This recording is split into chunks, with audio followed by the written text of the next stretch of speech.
So I'm here with Kaitlin. Kaitlin, how old are you? 26. And are you originally from Arizona? No, originally I'm from Simi Valley, California. You're from Simi Valley, California? Yeah. And what brings you out here? My parents, they wanted to move out here when I was in elementary school for a new beginning. So that brought me out here in the 4th grade, and I've been here since. So how long have you been out here? About at least like 18 years. And are you homeless right now? Yeah. How did you end up homeless? My addiction. Do you have a substance abuse problem? Yeah. What kind of substance do you use? Opiates. Is that blues? How long have you been messing with the blues? I just started using the blues back in like March.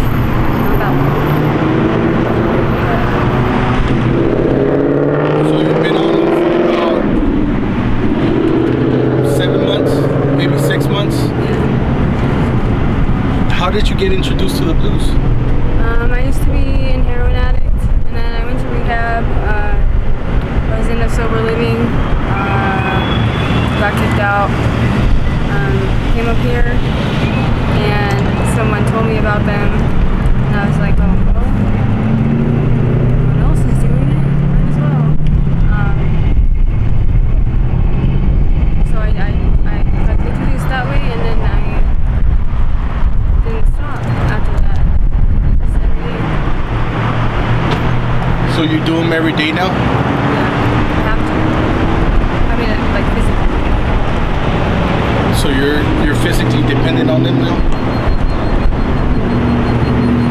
Have you ever tried professional help to get off of the blues? Yeah, I've been to rehab, so actually, we're going to detox. We're going to one out here. A little bit of a wait to get into it, but I've been told it's pretty good. I'm just ready to get into it.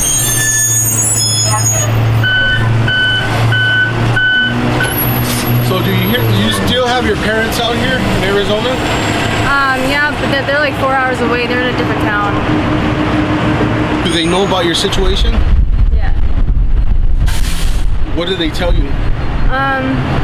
My mom told me to go to a homeless shelter and to figure it out. She still helps me there. Like I'm still contacting her every day. My dad, he's not like he'll always love me, but it's kind of tough love right now. He doesn't want to see me go down a path like that. He wants to see me do right. So that's hard. That's a touchy. Do you think that tough love works when you're trying to like get your kids off of using blues? I think it. I think it might work to an extent, but once the child takes it the wrong way as an abandonment, or it takes it as like I'm asking for help and you're not helping me, it can turn deadly. I've seen it happen. You think that'll help you like fall more into depression or? Oh yeah, definitely. My dad, he was like my best friend, my backbone. You know, he never turned his back on me through anything. And then I called him,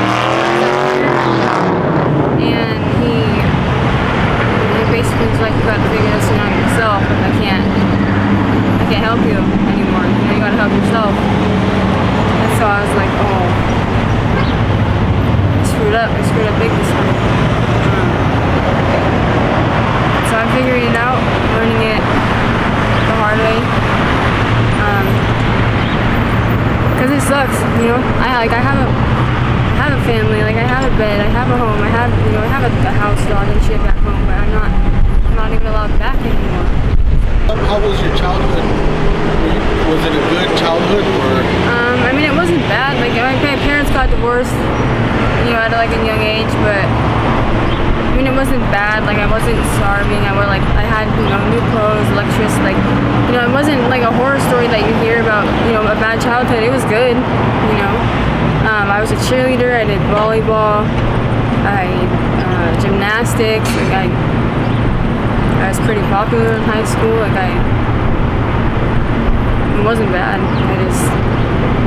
When you were young, what did you want to be when you grew up? A veterinarian.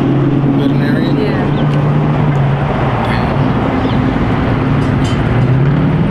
If some parents are noticing that their children are experimenting with the blues, like what can parents do to help them get off of the drugs?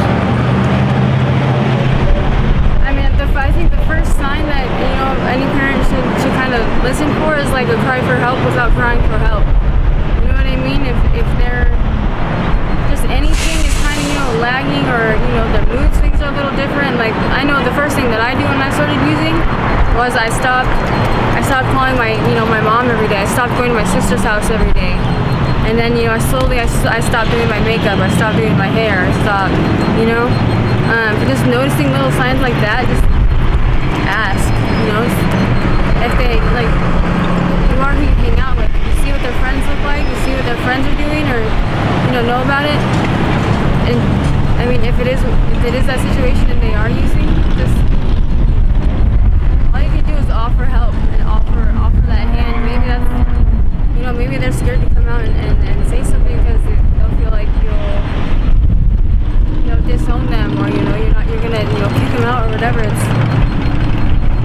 I feel like if someone were in my situation, like, if they would have, like, if my mom said I could come home, I would. But I can't. I'm not allowed. I mean, I know that there's, like, from being in rehab, there's like family therapy, family counseling and stuff like that. But you just have to have a good relationship with your kid, like that relationship where you can tell each other, everything. You don't have to be scared or hold back, or because there's that comfortability there, And if you have that relationship with your kid, if you're like, hey, are you using, or are you thinking about it? And you can be honest. The child can be honest and say what it is. Offer help. Offer a medical detox. Look up places, and if that is the situation and they do say yeah, have something ready to where you're like, all right, check it out. We can get you into this place, and this is everything that follows after it. And if you do that, like, it'll, like, just shit falls into place. Like, miracles do happen when you are sober and you're doing good. I've seen it. It's happened. Why I keep going back out, I don't know. It's something I'll have to figure out within myself. But I've seen it, and I do see, things fall into place, good things, when you're doing the right thing. And I just feel like if a parent notices that their child's using, offer addiction treatment, offer help, So it's all about communication? It is. Because that one, hey, are you okay? Hey, how are you doing? Could be the last thing you'll ever get. No one knows what's in these things. No one knows how strong one is from the other. You know what I mean? I know two people who they overdosed off of one hit. Didn't even, you know what I mean? There's no telling what's in one versus the other. And it's scary. It's scary. So if we have any younger viewers and they're thinking about trying pills or trying any sort of drugs, what kind of advice would you give them? Don't. Drive down here and take a look around before you do it, and see if that's where you want to end up. That's where you end up. You'll give everything away before you even know you've done it. I've had to start over 3 different times. Just being out here, because people aren't your friends out here. They get close to you to take what they have, or to take what you have while you have it. No one wants to see you, get up and get better. They all want misery loves company. They all want you down here. That's why I don't hang out with nobody. Like, it's just me and my boyfriend. That's it. Like, that's all we got. Like, we can't count on other people to be there. You know what I mean? At the end of the night, like, that's it. It's just me and him. No no one else is gonna be there for us. No one else is gonna help us, feed us, clothe us, whatever. That's it. And I mean, that's all. Like we came up with the plan. Like we're waiting to get into this treatment center, and we signed up with services for the homeless shelter. So like we're doing something about it so we can get out of this. This isn't what life is. This isn't what it's supposed to be. It's like the complete opposite. But we know, like this isn't. I'm not trying to be here for forever, and I'm not trying to have these be my last steps either. You know what I mean? Like I have 3 kids. I'm a mom. I shouldn't be. This isn't what I'm supposed to be. All right, for my last question, if one of your loved ones gets to see this interview, what would you like to tell them?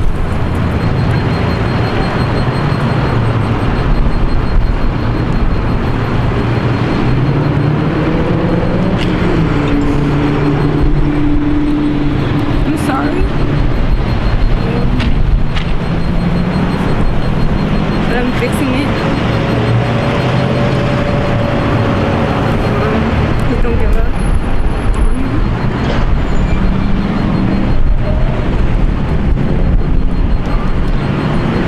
Thank you for this interview.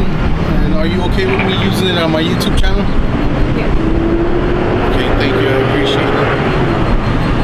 And before I go, do you have any type of social media that you want to give out just in case anybody wants to reach out with a donation or job offer or any encouraging words or anything like that?